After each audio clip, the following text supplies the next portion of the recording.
Gold hub తాకట్టులో ఉన్న బంగారాన్ని విడిపించి కొనబడును. అదే రోజు ఆన్లైన్ ధరకు కొని డబ్బులు ఇవ్వబడును. హాయ్ హలో నమస్తే, వెల్కమ్ టు అవర్ ఛానల్. ప్రస్తుతం మన ముందున్నారు స్టాక్ మార్కెట్ ట్రైనర్ ఫణకృష్ణ గారు. Hi sir. గుడ్ మార్నింగ్ అండి. గుడ్ మార్నింగ్ సార్, ఎలా ఉన్నారు? బాగున్నామండి. సార్, ఈరోజు మార్కెట్ చూసుకుంటే గనక ఓపెనింగ్ పాజిటివ్ గా ఓపెన్ అయినా ఇప్పుడు నెగిటివ్ గా రన్ అవుతుంది. ఎలా చూస్తారు సార్ ఈరోజు మార్కెట్ ని?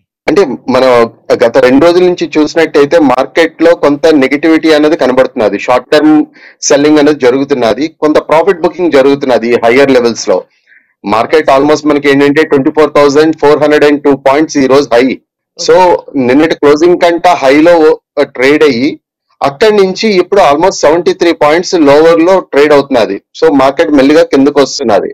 అంటే షార్ట్ టర్మ్ లో మార్కెట్ లో కొంత ప్రాఫిట్ బుకింగ్ అనేది జరుగుతున్నది. అంటే ఎవరైతే షార్ట్ టర్మ్ ట్రేడర్స్ ఉన్నారో ఇటువంటి వాళ్ళు కానీ, లేకపోతే ఆల్రెడీ ఒక మంచి ప్రాఫిట్ ఎవరైతే తీసుకున్నారో వాళ్ళు ప్రాఫిట్ బుక్ చేసుకోవడం అనేది జరుగుతున్నది. సో ఇది కొంచెం కంటిన్యూ అవ్వచ్చు కొన్ని రోజుల పాటు. మార్కెట్ మేబీ ఇక్కడ నుంచి ఇంకొక 500 పాయింట్స్ వరకు నిఫ్టీ తగ్గే అవకాశం ఉంది.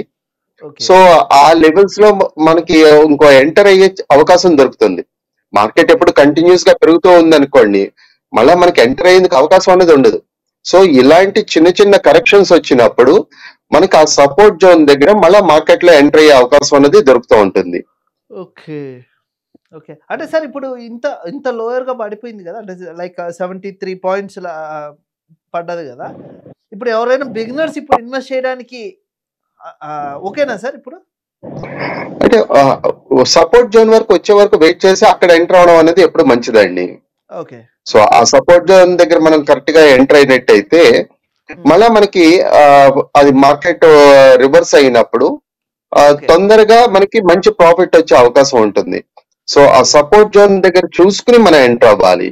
ఓకే సార్, ఏ కంపెనీలు ఈరోజు బాగా పర్ఫామ్ చేశాయి సార్? ఈ రోజు మనకి చూసినట్టయితే టాప్ 5 పెర్ఫార్మర్స్ చూసినట్టయితే కోల్ ఇండియా అండి. అంటే బేసిక్ గా మెటల్స్ ఈ రోజు కొంచెం బాగా పెర్ఫార్మ్ చేస్తున్నాయి. కోల్ ఇండియా కమోడిటీస్ అవిను. కోల్ ఇండియా మనకి 2.88% పెరిగింది. ఈ రోజున 504.90 పైసాలు ట్రేడ్ అవుతున్నది కోల్ ఇండియా. అలాగే బీపీసీఎల్ వచ్చేటప్పటికి మనకి 305 రూపీ 30 పైసాలు ఇప్పుడు ట్రేడ్ అవుతున్నది. 1.65% పెరిగింది. నెక్స్ట్ టాటా మోటార్స్ ఆల్మోస్ట్ మనకి 1.47% పెరిగి 1020 లో ఇప్పుడు ట్రేడ్ అవుతున్నది. తర్వాత గ్రాసిమ్ ఇండస్ట్రీస్ అదేమో 2,835 రూపీస్ లో ట్రేడ్ అవుతున్నది. హెచ్సిఎల్ టెక్నాలజీస్ అది 1,523 రూపీస్ లో ట్రేడ్ అవుతున్నది ఇప్పుడు. అలాగే ఈ రోజు మనం తగ్గినవి కనుక చూసినట్టయితే నెస్లే ఇండియా మనకి 1.4% తగ్గింది. అది ఇప్పుడు 2579 లో ట్రేడ్ అవుతున్నది. అలాగే సన్ ఫార్మా వచ్చేప్పటికి ఈ రోజు ఫార్మా కొంచెం తగ్గాయి, ఫార్మా ఇండెక్స్ కూడాను. సన్ ఫార్మా వచ్చేప్పటికి 1576 లో ట్రేడ్ అవుతున్నది. అండ్ హెచ్డిఎఫ్సి బ్యాంక్, సో గత 4 రోజుల నుంచి హెచ్డిఎఫ్సి బ్యాంక్ అయితే మనకి ఆల్మోస్ట్ 1750 ఆ రేంజ్ వరకు వెళ్ళిన తర్వాత అక్కడి నుంచి తగ్గడం మొదలైంది. ఇప్పుడు 1604 రూపీస్ లో ట్రేడ్ అవుతున్నది హెచ్డిఎఫ్సి బ్యాంకు. ఈ రోజు 1.37% తగ్గింది. అలాగే Bajaj auto and Bajaj finance ఈ 3 కూడా ఈ రోజు తగ్గాయి. సో అది వచ్చేప్పటికి 1.2% బజాజ్ ఆటో తగ్గింది, 9427 లో ట్రేడ్ అవుతున్నది. బజాజ్ ఫైనాన్స్ వచ్చేప్పటికి 1% తగ్గి 6981 లో ట్రేడ్ అవుతున్నది. అలాగే ఓవరాల్ చెప్పండి సార్. చెప్పండి సార్, మొన్నటి దాకా చూసుకుంటుంటే bank sector and pharma sector అనేది బాగా పెర్ఫామ్ చేసింది. అవును. సో ఇప్పుడేమో మనకి ఏంటంటే బ్యాంక్ అండ్ ఫార్మా సెక్టర్ తగ్గడం మొదలెట్టింది. ఇప్పుడు ఏంటంటే చాలా మంది ఇప్పుడు ఇన్వెస్ట్ చేయడానికి ఇంట్రెస్ట్ చూపిస్తారు. సో బ్యాంకింగ్ సెక్టర్ గత 4 రోజుల నుంచి అండి, అంటే హెచ్డిఎఫ్సి బ్యాంక్ 4 రోజుల నుంచి తగ్గడం మొదలయ్యింది. అది ఏంటంటే ఆల్మోస్ట్ మనకి 1750 రేంజ్ వరకు వెళ్ళి అక్కడి నుంచి తగ్గడం మొదలయ్యింది. సో అది ఏదైతే హెవీ వెయిట్ కాబట్టి దాని ఇంపాక్ట్ బ్యాంకింగ్ సెక్టర్ మీద కూడా ఉంది, బ్యాంక్ ఇండెక్స్ మీద కూడాను.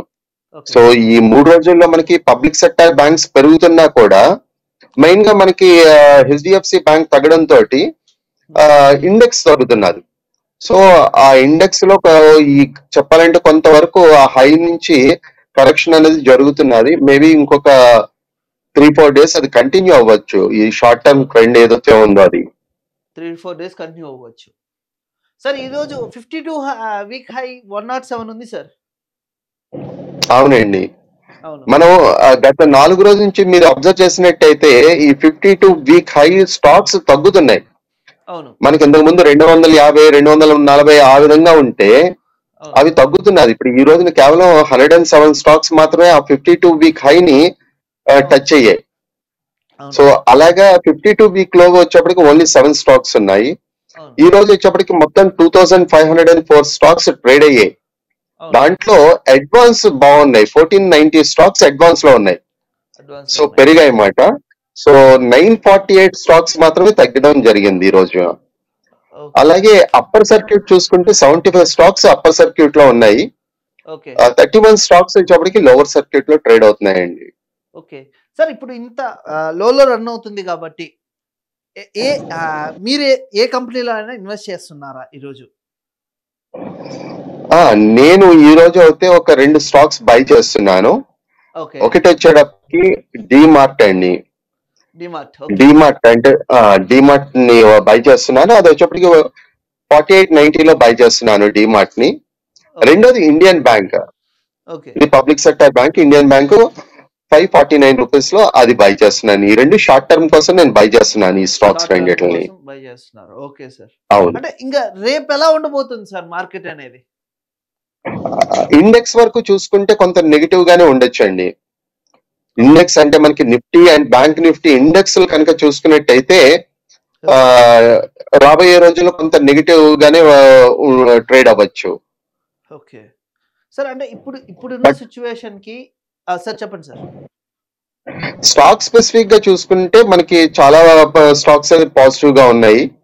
ఓకే. సో ఏదైతే పాజిటివ్ స్టాక్స్ లో మనం ఇన్వెస్ట్ చేసుకోవడం, దానికి సపోర్ట్ దగ్గర మనం ఎంట్రీ అవ్వడం, ఎక్కడైతే రెసిస్టెన్స్ పాయింట్ ఉందో అక్కడ ఎగ్జిట్ అవ్వడం, ఈ విధంగా షార్ట్ టర్మ్ కింద చేసుకోవచ్చు మనం.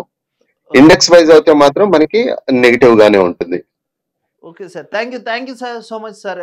రేపు మార్కెట్ ఎలా ఓపెన్ అవుతుంది, ఎలా ఉండబోతుందో రేపు దాంట్లో డిస్కస్ చేద్దాం వీడియోలో. Thank you sir. Thank you so much. Thank you Jayadev గారు.